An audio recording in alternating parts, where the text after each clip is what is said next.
ভাষা রয়েছে narcissism syndrome. এই নার্সিসিজম সিনড্রোমটি হল কোন ব্যক্তি নিজ পেশাতে অন্য পেশায় নিজেকে কল্পনা করে এবং নিজেকে বিশেষ অভিজাত শ্রেণীর একজন নাগরিক হিসেবে মনে করে। আমরা ইতিমধ্যে লক্ষ্য করেছি, আমরা মানুষজনের সঙ্গে কথা বলেছি, তার বিগত 6 মাসের যে আচরণ, সে কখনো কখনো নিজেকে মাননীয় উপাচার্যের ভূমিকায় অবতীর্ণ করছেন, তিনি কখনো পুলিশ হয়ে যাচ্ছেন, তিনি কখনো আনসার বাহিনী হয়ে যাচ্ছেন, তিনি কখনো আইন শৃঙ্খলার দায়িত্ব নিয়ে তুলে নিচ্ছেন। 2002 সালে হলিউডের একটি বিখ্যাত মুভি রয়েছে, যেটি নার্সিসিজম সিনড্রোমে আক্রান্ত রোগীদেরকে নিয়ে নির্মিত। সেই মুভিটির নাম catch me if you can. সেখানে অভিনয় করেছিলেন লিওনার্দো ডিক্যাপ্রিও নামক এক অভিনেতা। 19 বছরের একজন তরুণ, সে যখন তার বাবা মার বিচ্ছেদের পরে হতাশ হয়ে যায়, সে যখন ওয়াশিংটনে আসে, তখন সে নিজেকে কখনো পাইলট বলে দাবি করে। সে একটি বছর প্লেনে পাইলটের ভূমিকায় সে নিজের কল্পনার জগতে আকাশে বাতাসে ভেসে বেড়ায়।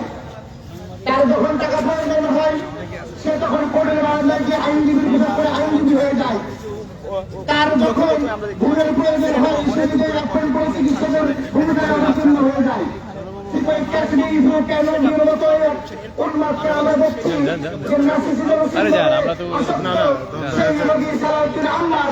কখনো কখনো বিশ্ববিদ্যালয়ের শিক্ষার্থী হিসেবে যা যা করা দরকার, একজন নির্বাচিত ছাত্রজীবীর ভূমিকায় থেকে যা করা দরকার, তার থেকে বিচ্যুত করছে।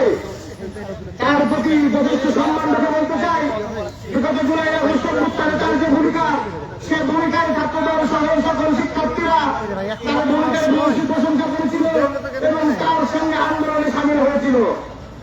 2008 সালে নির্বাচনে জনগণ ভোট দিয়ে কিন্তু একজনকে নির্বাচিত করেছিল, সে কিন্তু পরবর্তীতে ফ্যাসিস্ট হয়ে গেছিল।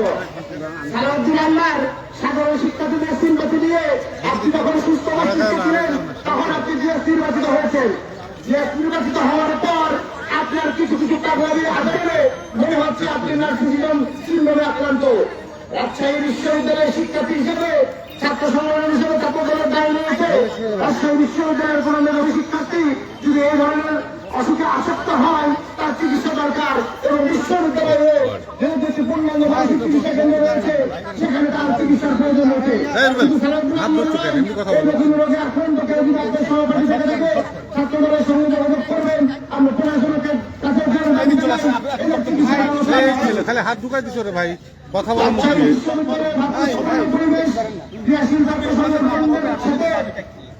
পারস্পরিক সহযোগিতার পরিবেশ বজায় রেখে ছাত্র শিক্ষকদের